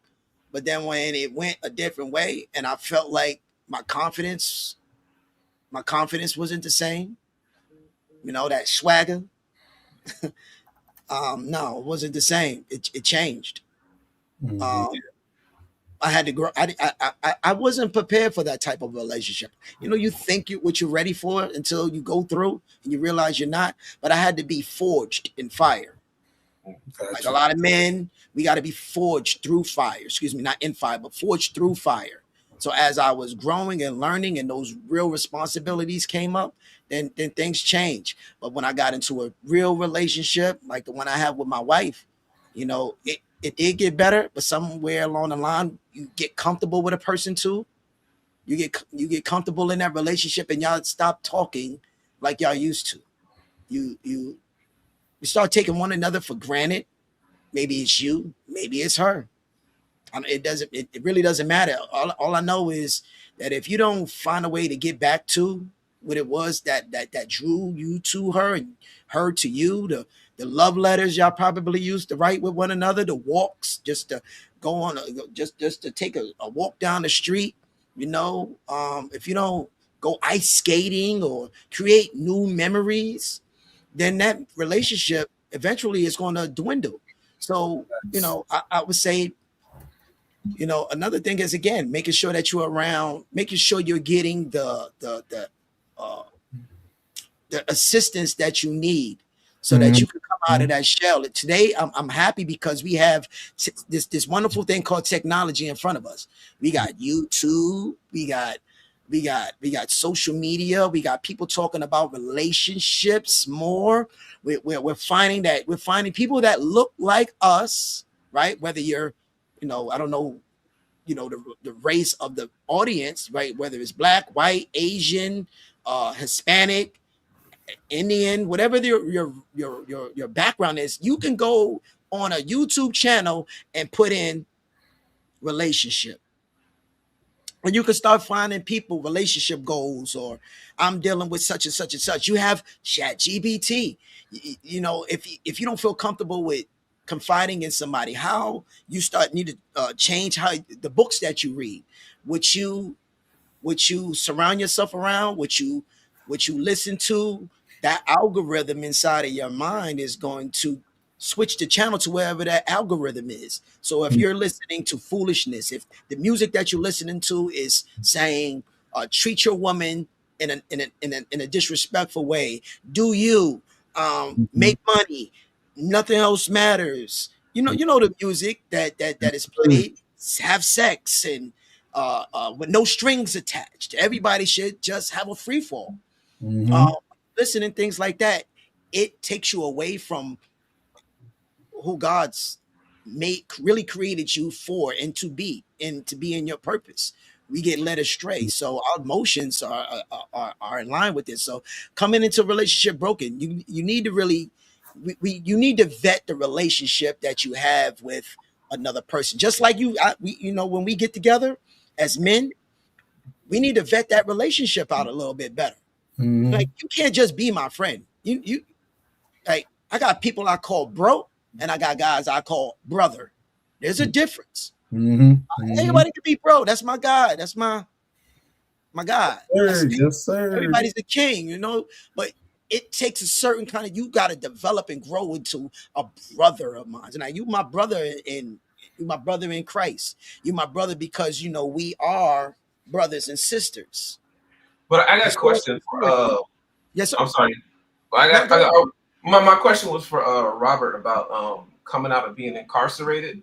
Like, how did that affect your relationship and mental health coming out of an incarcerated situation, though? Because I know, because you were talking about backgrounds and stuff and how you bringing that into a relationship, the same thing. Because I know you was incarcerated before, so I was Yeah, wondering how that affect. I think it changes because for me it's you lose a lot of emotions for people and things that go on in the community when you're in prison because everything is stripped of you. You know, you lose your name, your identity, you lose everything. They give you a uniform, they give you a number, almost like the military. You become Private X. You get some BDUs, you get some boots, and you do what they tell you. Prison is the same way, you know, and you get stripped of everything. You're no longer a father, you're no longer a neighbor, a worker, a friend, you're nothing. And you build up a new identity with the men you're with, and those become like your family. They become your brothers because you're with them for a long amount of time. So those are the people you become closest to. And then when you return to the community, people just have a hard time understanding some of the things you went through, and you have a hard time explaining it to them. Like a lot of things I don't even try to explain to my family. I just tell them, you know, it was a time of my life. This is what happened. But to explain it is beyond words sometimes, and the pain that you feel. And then it's always just trying to make sure you do the right thing once you come back. And that's always hard for a lot of people. I know a lot of people that got out and they're back. You know, they stay out 6 months, they stay out a year, they're back because it's hard to cope with being out here and putting up with, like you say, working, paying bills, taking care of your kids, you know, and the expectations that society has on us, you know, to be strong, to be a provider, not be vulnerable. Those things really tear people down because they're not mentally strong enough to be out here, because prison doesn't make you strong enough to come back out here. It tears you down all the way up to the day you are released. And you need to do some strong self-building to come out of there a strong man and make it in this community. You're just not going to walk out of there. Does it make you think different about yourself being a man, like in the long term of like who you are as a man? No, I don't think so. I think some of the things, it makes you a little harder because you want to survive, and you don't want to take anything for granted. You know, you're always on guard. You're always ready to defend your little space. So it makes you a stronger man like that, and it makes you resilient. You know, it's good to have visits from your family. It's good to have visits from your friends. So you still stay in contact with the community, but you just need to really find out who you are as an individual to do good, because you could be in prison and do all the things that are out here in the community. You could do drugs. You could do anything you want to do. You could drink liquor. Everything that's out here you could do inside. You have to make that choice to say, hey, I want to go to some prisons offer college. You got to go do that. Some prisons offer therapy. You got to go do that. But if you want to stay the same old person that went in, you could do that there too. So it's really the individual has to go in and make that conscious decision to change his or her life. That's it. If you don't, you're gonna really mess up. Well, I heard of you heard PTSD, but I've heard of what post incarceration syndrome. Do you know anything about that? Yes, I think it's more. I think for most people, you get what they call like survivor's guilt. When you get released and you know there's people that's still there doing, unfortunately, 30 years or 50 years, and you come back to community, these are people that you know are actually probably potentially good people, but they're stuck. They're stuck in the system because they were overcharged or just victim of the trial penalty. That's one of the things I advocate a lot against now is called the trial penalty, where a person commits a crime and they're offered a plea of, let's say, 3 years. They refuse to plea and they go to trial, and then the judge gives them the maximum sentence, sometimes 25, 30 years. Nothing changed from when they were offering them 3 years a week before the trial started, and a week after the trial ended, they give them, 30. What changed? Nothing changed. The evidence is the same. It's just that the person exercised their right to go to trial. So they're punished, and that's why they call it the trial penalty or trial tax.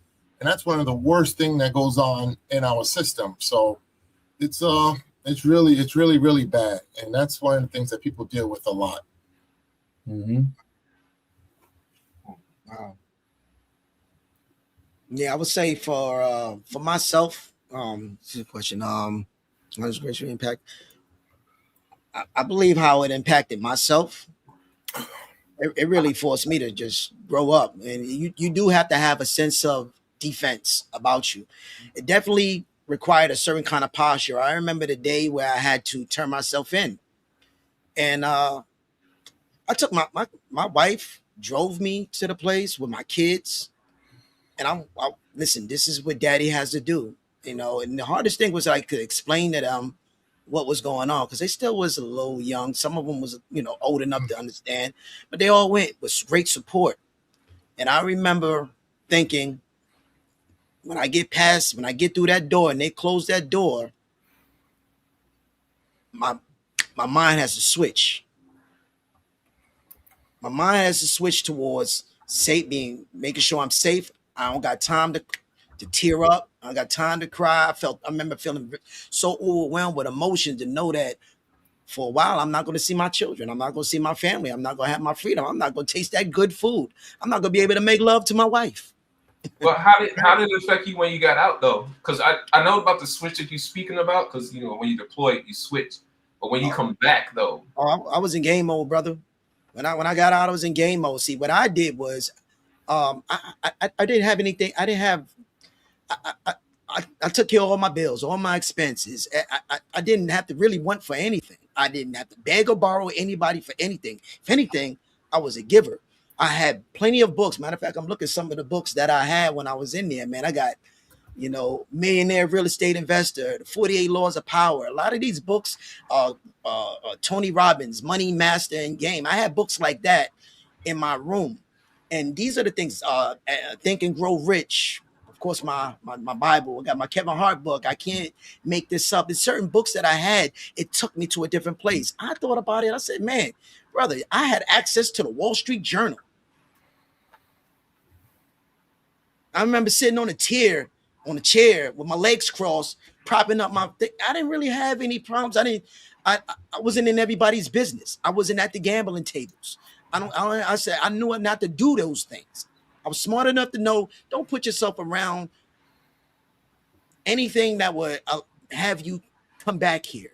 Don't put yourself in a position where you're gonna get more time. If I'm playing spades, I'm playing spades with somebody I know that I'm comfortable with. I go in my room. I got my chess. I got my chess game or my checkers game. I'm not out with everybody. I'm cool with everybody. I'm not getting wrapped up in the TV. Rob, you got that one TV in the day room. There's only certain people that control that remote. Now I can either put myself in a position where I'm the one that's going to hold that remote.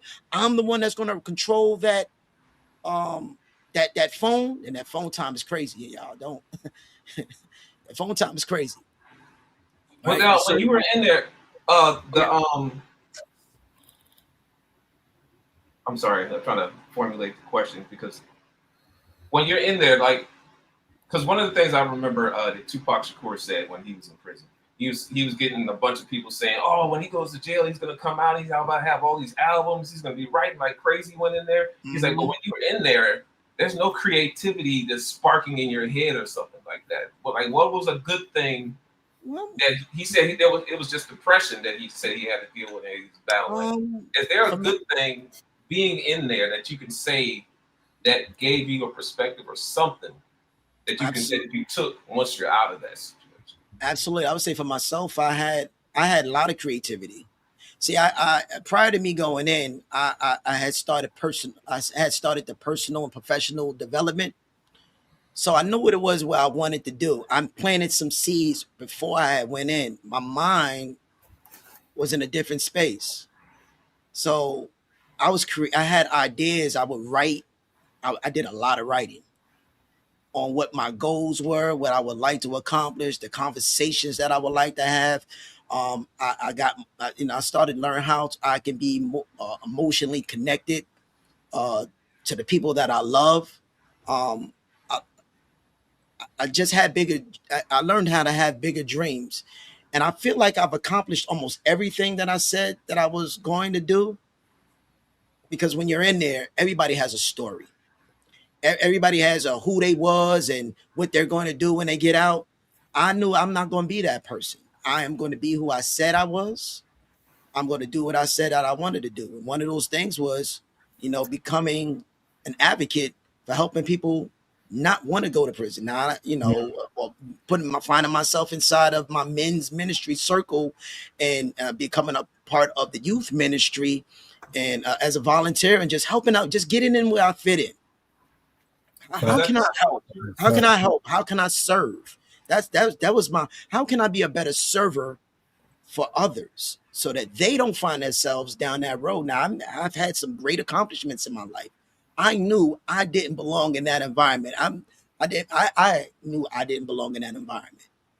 I Was knew how that to handle myself in that environment, but coming out, I just wanted to make sure that I don't find myself in there and make sure that I provide to my children the proper way. was Facts. that the Facts. same for you, Robert, or is that Dante? I'm sorry, you haven't been incarcerated, have you, Dante? No, I haven't. I worked with the brothers coming out, in previous jobs. I was a part of like they call it a treatment team where I was a part of the step down team for the guys coming out of prison and jail. And so, one of the things that I remember about the guys is sometimes the guys had, great ideas, great aspirations, but reality would hit some of the guys. Most of the guys, when they would apply for jobs and they couldn't get the jobs because they had a ding on their record. And when this happened multiple times, sometimes the guys would go back and revert to what they knew because they were like, Mr. Kendall, since ain't nobody gonna hire me, I might as well do what I was doing in the past. You know what I'm saying? And another thing that I noticed from the guys who's been in jail and prison is that once you go in there, sometimes the guys are not afraid to go back in because they know they've Mm-hmm. experienced it before. So it's like I just do what I got to do out here because I know what I'm going back. I know what I'm going back into if I have to. You know what I'm saying? Go back to jail. So with that being said, fellas, let me pivot to the next question. So next question, fellas, is what happens to a man mentally when he feels like he's failing at who he thought he was supposed to become? I'm gonna speak to this one briefly, fellas. Remember, we're gonna try to keep it within 2 to 3 minutes. Um, for me, I grew up playing sports, so my thing was I didn't care about nothing but going to the NFL. You know what I mean? I didn't, I did the bare minimum in high school, keep a 2.0, don't get in trouble. You know what I mean? When I got to college, I never forget one of my college coaches. He said, for those of you all on scholarship, he said the next 4 to 5 years of life will be the best 4 to 5 years of your life. All you got to do is maintain a 2.0 and don't get in trouble. I said, I can do that. You know what I mean? But I should have been pushing myself, but that's not what I did. So because my goal was, I said, well, I'm not really worried about this. I'm going to the NFL. You know what I mean? So when I got done playing college football, I went overseas. I said, okay, I didn't make it to the league, but I went overseas, played some ball. Okay, I'm one step closer.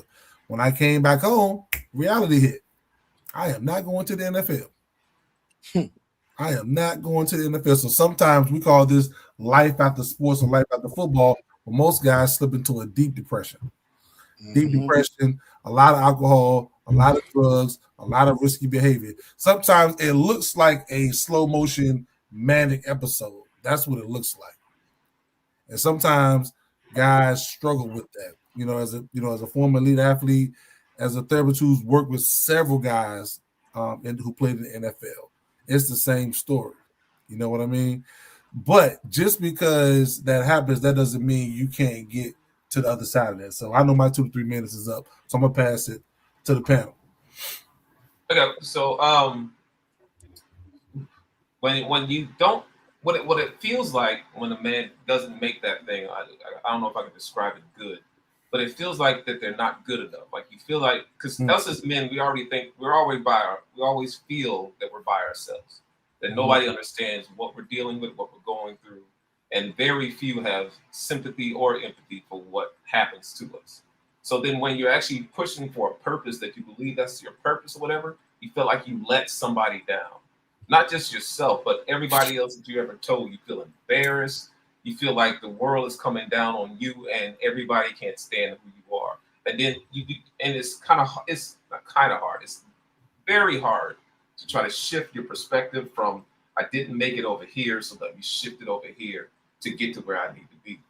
And when I came back from Afghanistan, and I was with SEAL Team 4, I did all this stuff, and then the military was like, well, get back to work, whatever, call it a day. And I'm like, wait a minute, I did all these crazy things and I did my best and stuff like that. But the main thing that made me focus was being the best at who I was at that point in time, being present in myself. So when I was a three striper, I'm going to be the best three stripe person I was going to be, even if I didn't make the fourth stripe. When I was in Afghanistan, I'm going to be the Afghan Navy SEAL, best person guy that I was supposed to be. When I'm back in the States and I'm doing my thing, I was going to be the best, whatever that is supposed to be. Because I knew that if I start dwelling on the fact that I didn't make it, that sense of not feeling that I'm good enough, not feeling that I'm worth it or whatever. And us as men, on top of that, in black men, we've always been taught it always hits us in the face saying that you're not good enough, you're not worth it or whatever. Society has been doing that to us for years. Not just men, just even worse if you're African American.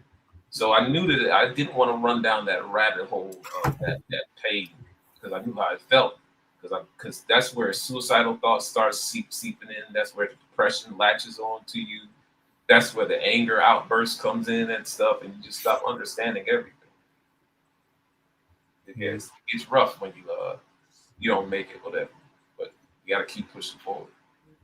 Mm-hmm. Absolutely. What y'all got for us, panel? I think for me, whenever I felt like I was failing at something, I didn't have a problem of throwing all that away and starting over again. So it was always that type of design thinking that I always had. Like I could focus on something, and if it wasn't getting done the way I thought it was, I could start all over, which is always hard to do, is to just scrap months and months of work or scrap how you're feeling to just start over again. But I always felt that was what I had to do to get everything back in order. Because if I keep holding on to something that's bad, nothing's going to happen. So I've learned very early, just throw it away, start over, and not focus on all the little things that are not going the way they ought to, and just fix it. And that worked for me all the time now. So even at work, if I'm working on a project and I might be a month in and I don't like it, I'll just hit delete and it's gone, and I'll start all over because I don't want to keep working on something that's not going anywhere. So I've just learned to just push through now. I don't sit there and dwell on it anymore. Yeah, I think for me, what I've seen for most men, they do either one or two things. One, they don't, they say, batten down the hatches. They focus on just pushing and moving forward. And some become depressed. Some become secluded. Some of them, they just hide themselves. And I think that's that's a disadvantage because maybe they don't feel like they have somebody that they can talk to in a proper way about whatever it is that they're going through. When you're dealing with failure, like maybe you're not able to put food on the table like you would like to. They're not living in the environment or the space that's healthy or conducive. They're just getting by in life, or they saw their future in front of them. Lights was bright, but something held them back from whatever that thing was. They forgot their way. Maybe they divulged, or they put themselves so much, or gave themselves so much more to their family that they forgot who they were. So they get a little bit older, they start looking in the mirror and they say, hey, who is this guy? Who is this person? I'm not who I thought I would be at this phase in life. So I see most men just getting, they just become depressed and they find themselves drawing away. I think that's the time when you need to draw closer to maybe a different circle of friendships. Maybe you need to draw closer to whatever your purpose is. I find myself changing the habits. Like I go back to the books that I read. Mm-hmm. I started reading. Reading just took me into a whole different world. When I stopped put down the men's magazines, the Source magazines, those things that really entertain me when it came like music. I started picking up books that dealt with leadership. I started reading books like from Miles Monroe, people like that.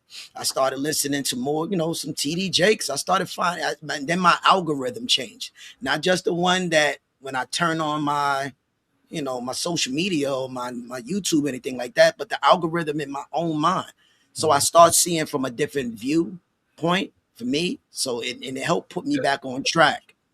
That reminds when you said that, that reminded me of what the in the Bible it said, walk with the wise, become wise, but a companion of fool will suffer harm. And then that Mhm.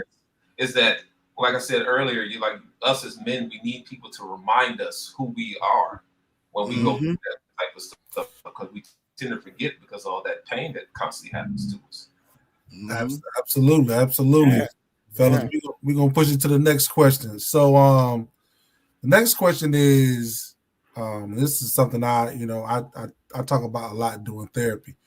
It said the next question is, what does a midlife crisis actually look like in men beyond stereotypes? So I'm gonna do my best not to stay long on this topic, but I will tell you this. A midlife crisis typically, when you compare men to women, it typically starts about 5 years early. In women, you start to see it around that 35 to 40, 40 to 45 ish range. Okay, and I know what social media talks about when discussing a midlife crisis, how obscene it looks. But when you actually look at the research when talking about a midlife crisis is actually a good thing because for the most part, what you're doing is you're pretty much taking a look at. I'm 40.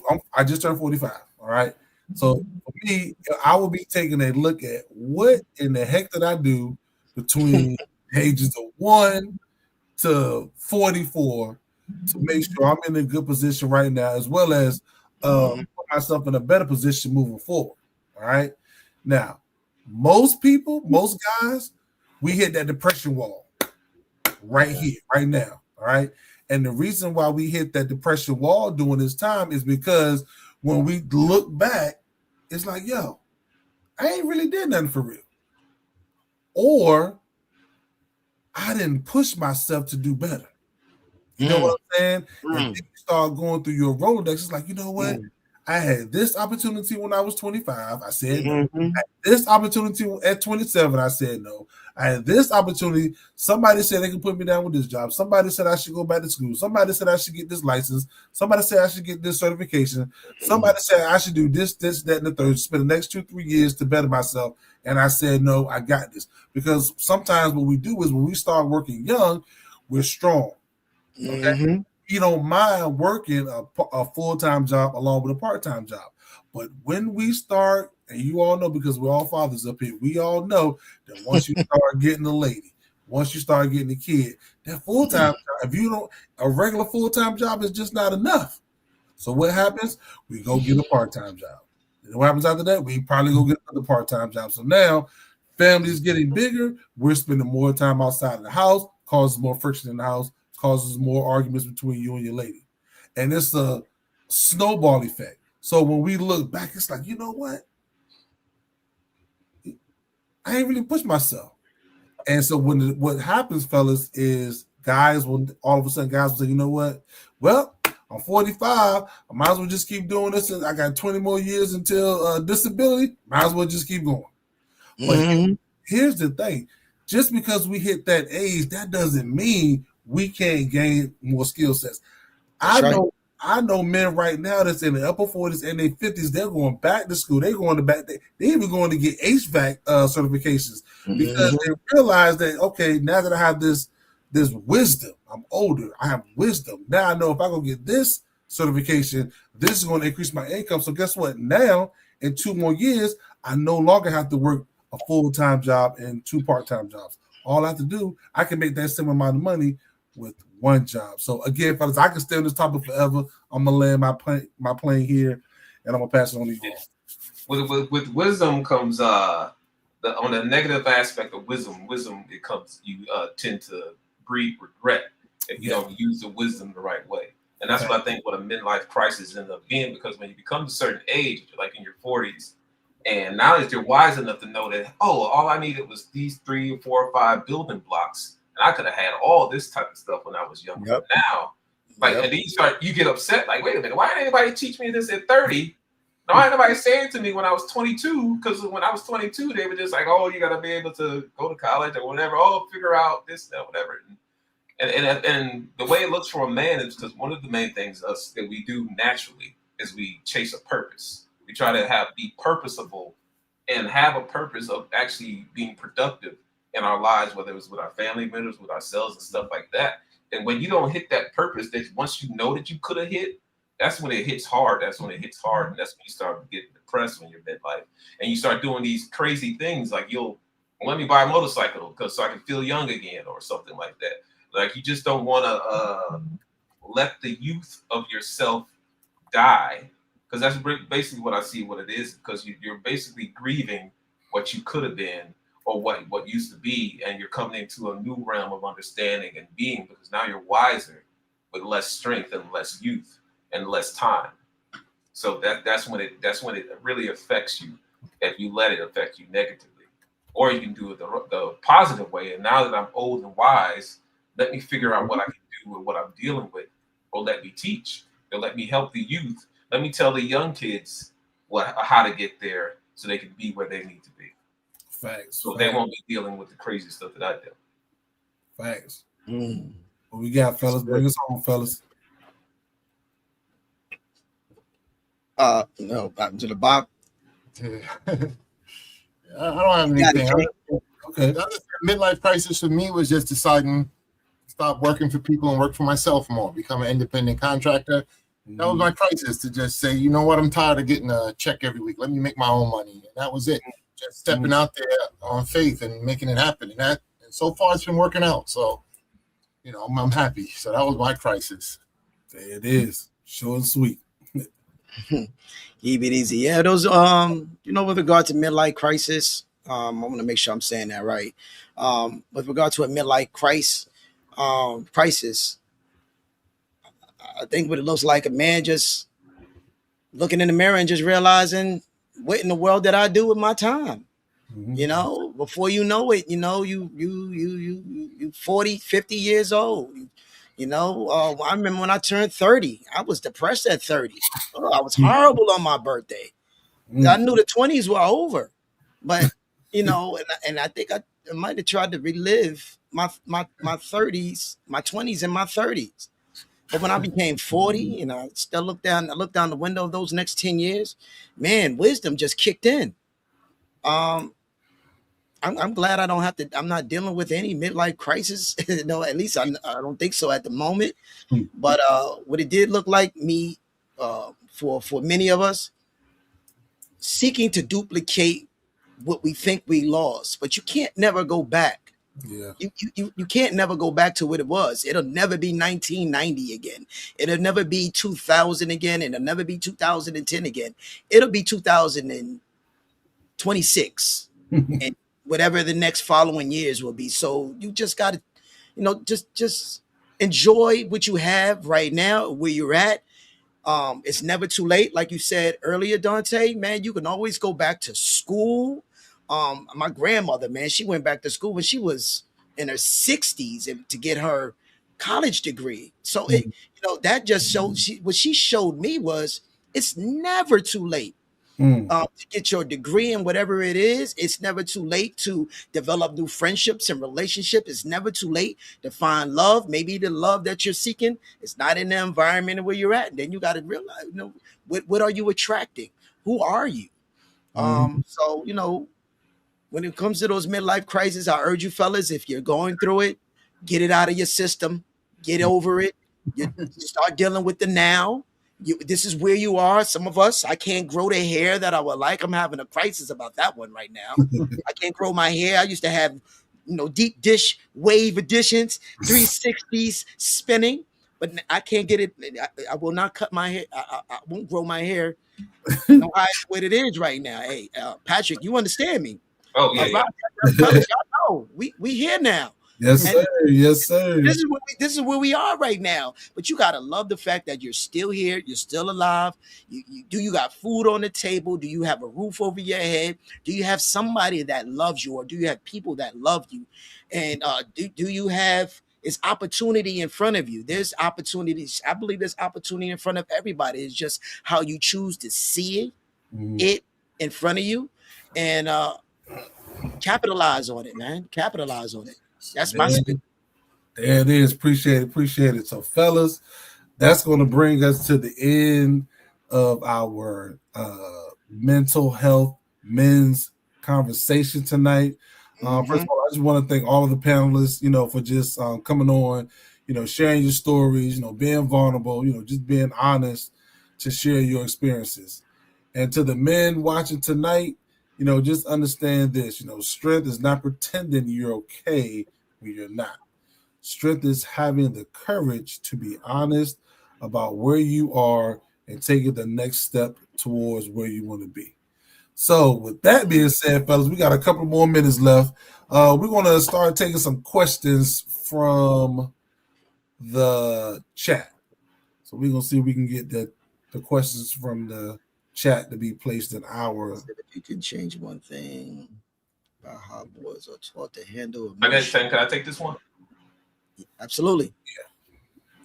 The if you can change one thing about how boys are taught to handle emotions growing up, what would it be, and how do you think that would affect men's mental health 20 years later? One of the things that I'm doing with my son, he's 8 years old, is I'm looking at the phases and the stages at how he's growing up. So when he was 1 years old to 2 years old, he's in baby stage. And from 2 years old to 6 years old, he's in little kid stage. These different stages. And so as I'm raising him, I'm letting him know, like, hey, during this stage in your life, that you should be focusing on this. Like, it's okay. And then do the whole thing when he's upset with things or when he's upset. I say, hey, it's okay to cry. It's okay to be mad. It's okay to raise your voice or whatever, but you have to be respectful. Basically, I'm guiding him how to discipline his emotion in the different stages of his life. I know when he's a teenager, it's going to be a different type of conversation than I would have had to him when he was 8 years old. So what I'm doing is understanding the different stages, letting him know that these stages are going to change. And because I found that long as somebody understands something, it's easy for them to grasp onto the concept of what it is and what it is to control your emotions and how to do different things. So I know that when he's 20 years later, he knows all this stuff already. He understands all that. So when it comes up to roadblocks or when life happens, he's like, oh yeah, my dad did tell me this was supposed to happen. My dad did tell me that people say men ain't supposed to cry, but I know you're supposed to cry or whatever because you're human. Mhm. I tell them the whole process or whatever. So it's you basically help your child or little boys or whatever understand the process. Because long as they understand the process, they can be okay with it. If I tell you right now, run across a bit of nails with no shoes on, and it's fire down there, you be like, why the heck am I? Like, I'm not doing that. But if I tell you, if you run across a bit of nails, you won't feel pain because there's so many nails. And then once you get on the other side, you'll have $1,000,000. You're like, oh, now I understand the process. Now I understand what you're going through. I have no problem running across this. That's But good. if you just say be a man, you're not going to get that. But if you talk to them in the different stages of what it is, Yeah. then you can get to where you need to be.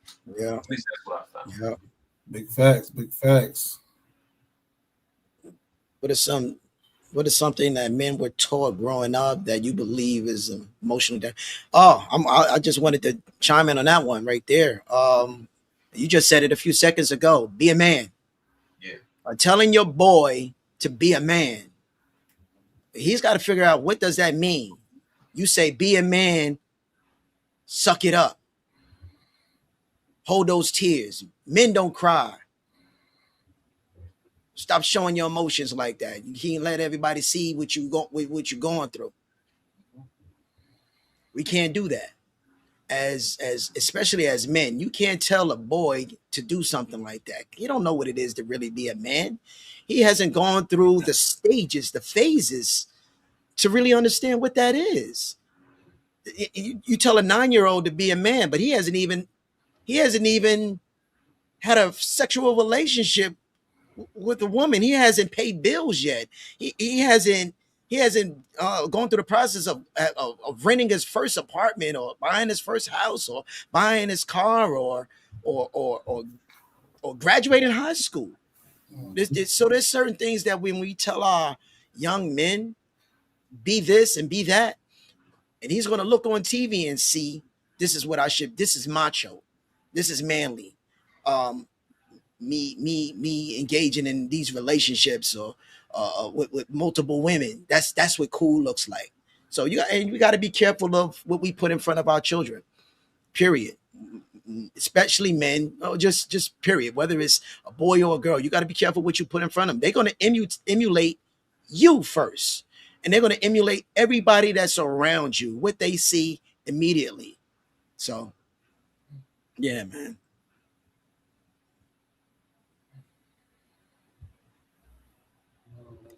You got this one, Rob? I don't think it's hard to hold another person accountable. You just gotta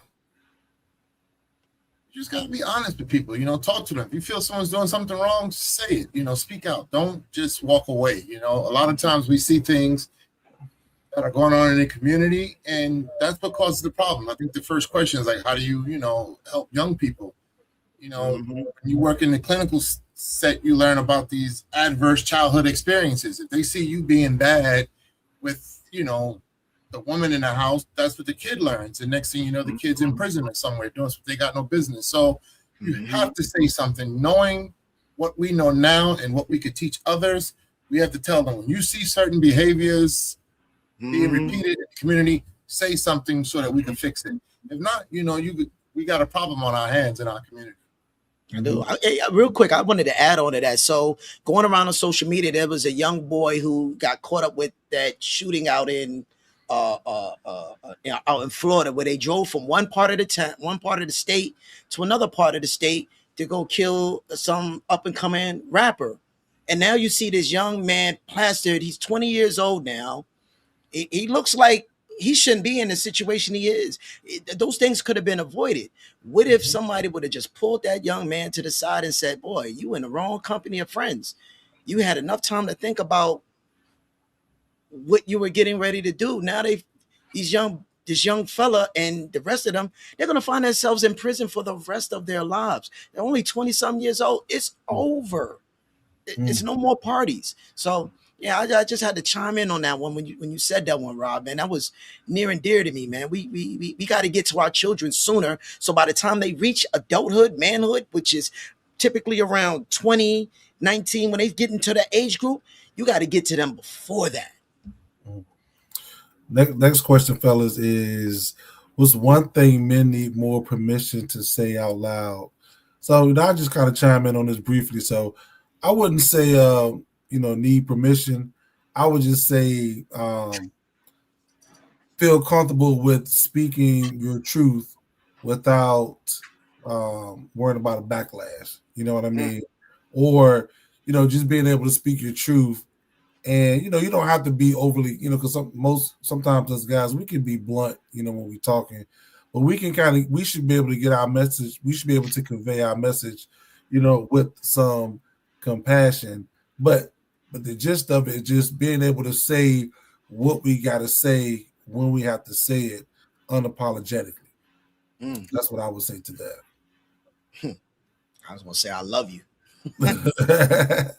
So how do you recommend as another man to support a friend that's just got out of jail or prison?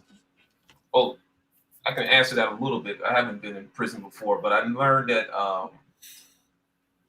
a peer support group for that particular scenario usually helps, because I ran a couple of peer support groups in my day, and having somebody else that's been through what you went through and have them be able to tell you that it gets better, it is more healing than almost anything that I can think of or whatever.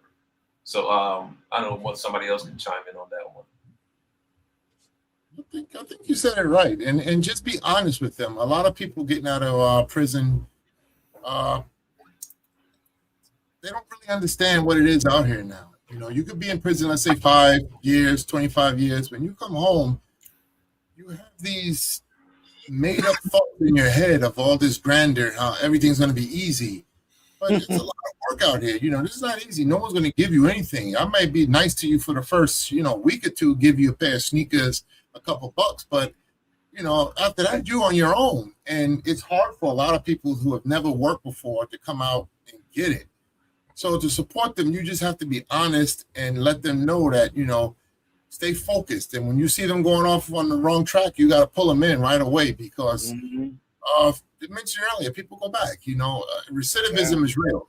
People do things when they can't work, they can't get a job because that box that checks to say you have a felony background or they say you did a violent crime, you can't get a job. So what do? You revert back to what you know. So be honest with people, and the support is being honest, help them with resources in the community if they exist. And if they don't, just tell them how to make it on their own. You gotta really be supportive because it's hard out here. Even for people that have never been in prison, it's hard. Yeah. I mean, Rob, you said it. You said it. That's 110%. I have nothing to add to that. That's exactly correct. Thanks. Let me see. The last question is, it says, what does healing actually look like for men? Well, I'll tell you a brief story. I told my wife that, once I start my own company, one of the main things I'm going to do with my pay increase is put that money back into me. You know what I mean? So case in point, I told my wife, I said, a couple nights a week, I'm going to hit up the personal chef because I know with the personal chef, I know he using nothing but the highest quality of food. You know what I'm saying? Like the little things like that. So I'm going to go start buying some more organic food. You know what I'm saying? I'm going to start going outside. I'm going to start, now that my schedule is a little bit better, I don't have to get up and go to work at 8 o'clock. I'm going to get up and I'm going to go work out. I'm going to go work out around 5, 6 in the morning. I'm going to make sure I get about 5,000-10,000 steps in, I make sure I do a little bit more meditation. Told my wife, I said, I'm going to make sure every morning I'm going to read 30 minutes, minimum 30 minutes a day, whether it's a physical book or an audio book. Give myself time for prayer, meditation. Also, speaking, I always tell, even I'm a therapist, but I always tell people sometimes you just might need to talk to one of your homeboys to get some, to get that clarity, to get that healing. Sometimes you might want to talk to a religious leader, all right? But if all else fails, you can always go talk to a therapist. I'm starting to notice that a lot of brothers on their healing journey right now, most of them are adding the therapist aspect to their healing journey. Yes. I'm going to land my plane right there. Anybody else want to chime in? So, anybody else want to chime in on that before we end it? No, you got it, man. Okay, cool. So listen, chat, social media world, we greatly appreciate y'all tuning in tonight. I know I had a blast. I know the panel had a blast. And as we exit, just put some comments in the chat. Hey, let us know if y'all want us to do a part 2. All right. If y'all want us to do a part 2, we might come back and do a part 2. So with that being said, love y'all to life. We'll catch y'all on the next one.